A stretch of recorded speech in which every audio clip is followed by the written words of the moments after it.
Hi friends, ఈ వీడియోలో ఇంటి గురించి చెప్తున్నాం అనమాట. ఫస్ట్ ఎక్కడి నుంచి స్టార్ట్ అవుతుంది, ఎక్కడికి ఎండింగ్ అవుతుంది అని చెప్పేదాని గురించి.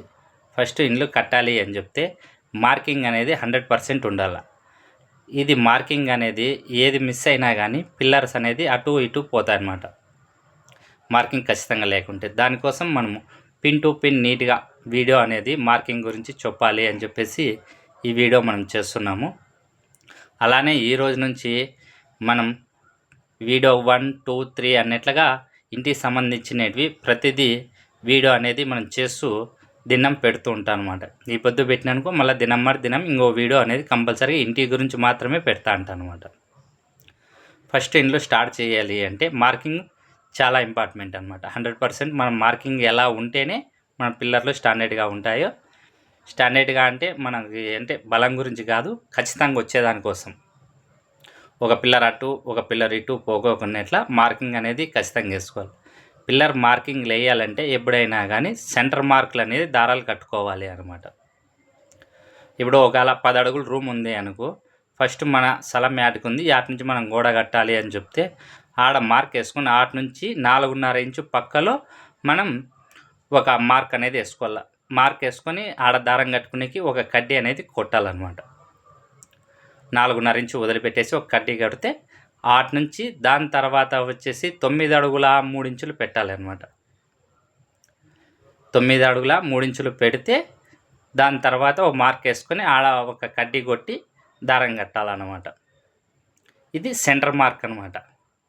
మనకి 10 అడుగుల రూమ్ ఖచ్చితంగా వస్తుంది. ఇది ఒక పక్క. రెండో పక్కన వచ్చేసి మనకి 11 అడుగులకి కావాలా, 20 అడుగులకి కావాలా, 25 అడుగులు కావాలా, 21 అడుగు కావాలా, ఏ పక్క నువ్వు కొట్టుకోవాలన్నా ఖచ్చితంగా మనకి అవతల ఎర్చుకాట్ నుంచి 4.5 ఇంచు లోపలికి యువతలకి ఒక కడ్డీ కొట్టుకొని ఆటు నుంచి నీకు 20 అడుగులు ఉంది అనుకుంటే ఆటు నుంచి 19 అడుగుల 3 ఇంచులు పెట్టుకొని మార్కింగ్కి మార్క్ వేసుకొని ఒక కడ్డీ దింపుకోవాలన్నమాట. ఆడ మళ్ళీ ఒక దారం కట్టుకోవాలన్నమాట. అది ఒక రూమ్కి సంబంధించినది. మళ్ళీ రెండో రూమ్ కానీ ఎంత ఉందో అని చెప్పి మనం 20 అడుగులు కావాలి అనుకుంటే 19 అడుగుల 3 ఇంచులు పెట్టుకోవాలి. 10 అడుగులు కావాలనుకుంటే 9 అడుగుల 3 ఇంచులు పెట్టుకోవాలి. నెక్స్ట్ మనం 15 అడుగులు కావాలి అనుకుంటే 14 అడుగుల 3 ఇంచులు పెట్టుకోవాలి. ఇవి ఖచ్చితంగా సెంటర్ మార్కులు అనమాట. కొట్టుకొని ఖచ్చితంగా సెంటర్ మార్కులు వేసుకున్నాక తర్వాత ఆ దారాన్ని పట్టి చుట్టుపక్కల అటు 2 ఫీట్ ఇటు 2 ఫీట్ ఆ పక్క చూసినా కానీ 2 ఫీట్ అనేది గుంత వెడల్పు అనేది ఉండాలి. 4 ఫీట్ వచ్చేది అట్లా.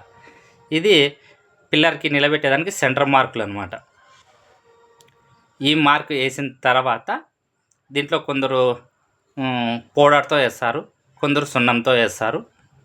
వైట్గా కనపడేదానికోసం మార్క్ వేసుకున్న తర్వాత మన మార్కింగ్లు పూర్తిగా అప్పుడు చుట్టూ అటు 2 ఫీట్ ఇటు 2 ఫీట్ వదిలిపెట్టుకొని చుట్టూ మన వైట్ సిమెంట్ అయినా వేసుకోవచ్చు, వైట్ పౌడర్ అయినా వేసుకోవచ్చు. వేసుకున్న తర్వాత ఇప్పుడు ఆ దారాలన్నీ తీసేసి ఆ గుంతలు అనేది రెడీ చేయాలన్నమాట.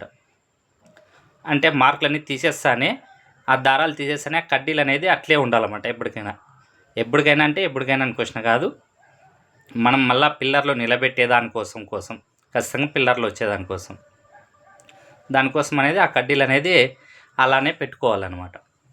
గుంత రెడీ అయిన తర్వాత నెక్స్ట్ వచ్చేసి దాని తర్వాత ఎప్పుడైనా ఎగ్దమ్న డైరెక్ట్ బెడ్ కంకర వేస్తారు. బెడ్ కంకర అనేది వేయకూడదు. ఫస్ట్ వచ్చేసి ఇసుక వేసిన తర్వాత బెడ్ కంకర వేయాలి. బెడ్ కంకర వేసిన తర్వాత మనకి మళ్ళా ఈ దారాలు అనేది ఇంతకుముందు మనం వేసింటాం చూడు మార్కులు, ఆ కడ్డీలకు అనేది మళ్ళీ దారాలు కొట్టాలన్నమాట. దారాలు కొట్టి ప్రతిదీ తుగ్గుండు తీసుకొని మన రాడ్ బెండర్స్ ఒక రింగ్ ఇస్తాడు, ఆ రింగ్ని పట్టుకొని తుగ్గుండు వేసుకొని ఖచ్చితంగా అనేది కింద మార్క్ వేసుకోవాలి. ఈ మార్కుల ప్రకారం వేసుకుంటే నీకు 100% పిల్లర్ అనేది ఎటు అనేది పోదనమాట. ఇది పిల్లర్ నిలబెట్టే విధానం అనమాట. కొందరు చాలామంది అంటారు మేము ఇలానే చేసినాం మిస్ అవుతుంది అని చెప్పేసి. మార్కులు అనేది ఆ కడ్డీలు మీరు మార్కులు వేసుకుని పోయింటాయి, చెక్ చేసుకోండి ప్రతిదీ. దాన్ని చెక్ చేసుకున్న తర్వాత మనకు పిల్లర్స్ నిలబెట్టుకుంటే 100% అనేది ఖచ్చితంగా అనేది పిల్లర్ మనకి కొలతలకి 100% వస్తుందన్నమాట. మీకు అర్థమైంది అనుకుంటున్నాను. అర్థం కాలేదంటే ఏదైనా కామెంట్ పెట్టండి. నెక్స్ట్ మీకు లైవ్ కావాలన్నా కానీ మార్కింగులది వేసుకుంటూ మీకు చూపిస్తూ అయినా కానీ నేను వీడియో చేయగలుగుతాను అనమాట. మీరు అడగాలే కానీ డైరెక్ట్ లైవ్ అయినా కానీ చేస్తానన్నమాట. ఇలా పిల్లర్ నిలబెట్టుకున్న తర్వాతే దాని తర్వాత పుట్టింగ్లు వేసేదాని గురించి చెప్పాలా. నెక్స్ట్ వీడియోలో పుట్టింగ్ ఎలా వేయాలా, ఏ మందం వేయాలని చెప్పేసి స్టెప్ బై స్టెప్ అదిగా నీట్గా వివరిస్తాను. మీకు నచ్చినట్లయితే ఒక లైక్ చేయండి ఫ్రెండ్స్. ఉంటా, బాయ్.